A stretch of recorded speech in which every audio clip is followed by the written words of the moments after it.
Hey, salut, j'espère que t'es prêt parce que là on va passer un mois ensemble. Pendant 31 jours, tu vas pouvoir venir voir ma petite vie juste ici. Pour moi ça va être un mois de folie, j'espère que ça va te plaire. Let's go, on t'emmène dans nos aventures. Coucou tout le monde, j'espère que vous allez bien. Aujourd'hui on se retrouve pour une nouvelle vidéo, c'est parti. J'avais très envie de partager avec vous mes indispensables pour le bullet journal et je me suis dit que pendant ce mois d'août, avec ce mois un petit peu spécial, c'était le bon moment. Donc pour commencer, pour moi le plus gros indispensable pour un bullet journal, c'est bien entendu un bullet journal, ou plutôt un carnet, parce que pour moi j'aime acheter maintenant des bullet journal, donc c'est-à-dire des carnets avec des petits points pour vraiment avoir un aspect bullet journal.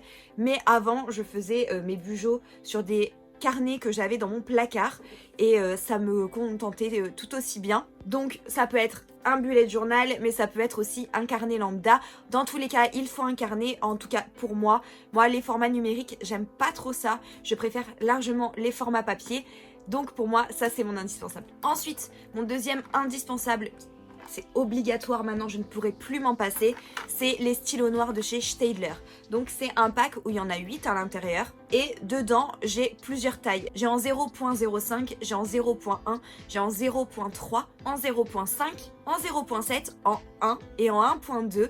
Et après j'ai un stylo particulier pour pouvoir faire de la calligraphie. Donc c'est un pack assez complet, il y a beaucoup de tailles et c'est trop génial, c'est mes feutres préférés pour écrire dans mon bugeot. Je pourrais clairement plus m'en passer, c'est pas excessivement cher pour ce que c'est et en plus pour l'utiliser depuis un moment déjà, je vous jure, ça dure très longtemps, donc c'est vraiment un très bon investissement. Ensuite, bien entendu, pour moi, un indispensable des bullet journal, c'est d'avoir un crayon à papier et d'avoir une gomme. Ça peut paraître bête, mais pour moi, faire un brouillon de son bullet journal, c'est indispensable. Alors, bien entendu, si vous faites pas des bugeots trop développés, trop dessins, vous pouvez très bien faire vos bugeots comme ça sur le tas, mais des fois même pour faire les cases etc on peut se tromper, donc moi je préfère toujours commencer avec ces deux ustensiles là, au moins je sais qu'il n'y a pas de problème et même avec ça j'arrive à me tromper, donc c'est pour vous dire, mais au moins je peux tout préparer à l'avance, je suis tranquille, je sais que ce sera parfait et ça me rassure. Puis au moins, si vous avez une idée mais que le lendemain ça vous plaît plus et que vous voulez faire autre chose, il n'y a plus qu'à effacer, à recommencer. Ensuite, j'ai d'autres stylos à vous montrer, donc je vais passer là-dessus 2 petites minutes. Donc au niveau des stylos, j'ai bien entendu les aquamarqueurs de chez Decotime que je vous montre à chaque vidéo bullet journal. Je les achète chez Action, c'est vraiment mon indispensable, j'adore ces feutres. Ils sont vraiment de très bonne qualité, il y a une pointe fine, il y a aussi une pointe brush, donc une pointe aquarelle et franchement c'est pas très cher du tout et ça vaut largement le coup. De toute façon, si vous me suivez déjà pour mes bullet journal, vous connaissez ces feutres, vous connaissez mon amour pour ces feutres, donc je vais pas m'étaler plus longtemps. Et ensuite, je voulais vous parler de deux stabilos, donc deux styles de feutres stabilo que j'adore vraiment beaucoup.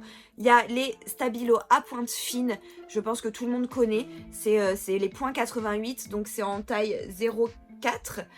Franchement, je les adore, j'ai toutes les couleurs, je pense, de ces feutres. J'aime beaucoup parce que ça permet d'écrire en toutes les couleurs, que ça reste propre et l'avantage c'est qu'il y a vraiment plein de teintes différentes, donc c'est très très cool. Et un autre indispensable, c'est les mêmes mais en pointe épaisse, donc j'ai pas la taille de la pointe, mais par contre c'est les Pen 68.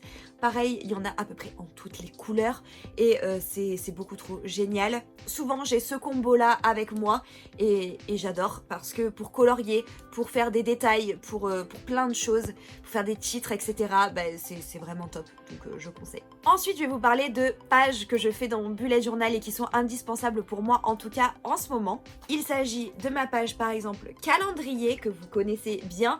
D'ailleurs je vous montre ce bullet journal là, c'est celui du mois d'août. Si vous ne l'avez pas vu, je vous la mets dans le petit i sur le thème d'Encanto. Bref, en tout cas les pages calendrier c'est vraiment ma page indispensable. Ça va être la page qui va me servir à voir l'ensemble de mon mois et de voir où est-ce que je peux caser encore des choses, où est-ce que je peux plus, les dates d'anniversaire etc. De toute façon pour moi un calendrier c'est indispensable, donc faire cette page dans mon bullet journal c'est indispensable pour moi. Une autre page indispensable pour moi dans mon bullet journal, c'est une page que j'ai mis il n'y a pas très longtemps en place dans mon bullet journal et que je n'ai même pas mis dans mon mois d'août, mais parce que pour le mois d'août c'est un peu particulier, mais c'est ma page tracker work time, donc c'est à dire que c'est ma page sur laquelle je reporte toutes les fois où je travaille, puisque comme je travaille de la maison, j'ai besoin de temps en temps de voir ma charge de travail par semaine, et ça m'aide bien. Bon là il est pas du tout complet, mais c'est pas grave, c'était vraiment pour vous montrer un petit peu la présentation, parce que là c'était le premier mois où je le faisais, donc c'est un peu brouillon, j'avais pas encore tout à fait le réflexe de le remplir, mais bref, en tout cas ça m'a quand même bien aidé, et c'est vraiment devenu un indispensable pour moi, et en tout cas je pense que cette page va rester très longtemps dans mon bullet journal. Un autre de mes indispensables pour en ce qui concerne mes bujots, c'est vraiment Pinterest. Donc Pinterest est une plateforme, un réseau social sur lequel en fait vous avez des idées. Les gens partagent des épingles, partagent des choses créatives que vous pouvez enregistrer sur des tableaux. Je vais pas vous expliquer complètement le fonctionnement de Pinterest, mais en tout cas c'est très cool. Vous avez plein de choses différentes. Il suffit de rentrer quelques mots-clés et vous tombez sur des pépites de partout. Moi j'adore, c'est un de mes réseaux sociaux préférés, si ce n'est mon réseau social préféré. C'est vraiment une mine d'or, surtout si vous aimez la création. Vous avez vraiment de tout et pour tout le monde, donc c'est trop génial. De toute façon, en barre d'informations, vous avez le lien vers mon Pinterest. Je vous mets mon pseudo juste là si vous voulez me rejoindre, et j'espère vous retrouver là-bas. Le dernier point indispensable pour moi pour les bullet journal, c'est vraiment créer un cocon dans lequel je suis en phase de création, c'est-à-dire que moi ce qui me plaît dans les bullet journal aussi, c'est que malgré que ce soit un outil d'organisation, et c'est très important pour moi, c'est aussi un endroit où je peux laisser aller ma créativité, que je peux aller chercher un peu partout, que je peux vraiment explorer tous les domaines, et que j'ai juste besoin de mon crayon et que je commence à griffonner tout ça. Et pareil, quand je mets en couleur, j'ai besoin vraiment d'un cocon où je me mets, que ce soit avec des films, avec de la musique, faut que je sois dans le calme, etc. Et j'adore ce moment. C'est un moment qui va durer en général pas mal d'heures, mais c'est vraiment un moment où je suis trop bien et où je suis trop contente de faire ça. Donc ouais, je pense que ça c'est vraiment un de mes indispensables, parce que si je le fais à contre-cœur ou que je le fais pas dans un bon mood, si je le fais devant des choses qui me plaisent pas forcément, ça se ressent je trouve dans mon bullet journal. Donc ouais, créer un cocon de créativité dans lequel je me sens bien, c'est assez important. Voilà tout pour mes 10 indispensables pour mon bullet journal. N'hésitez pas à me dire qu'est-ce que vous auriez mis dans cette liste. N'hésitez pas à me dire quels sont vos indispensables pour les bullet journal. N'hésitez pas à liker la vidéo si elle vous a plu. N'hésitez pas à vous abonner sur le petit bouton rouge juste là, ça prend juste une seconde. C'est gratuit et ça me fait extrêmement plaisir et ça me montre que vous me soutenez, donc c'est trop cool. En tout cas, je vous embrasse. On se dit à demain pour une nouvelle vidéo. Ciao ciao.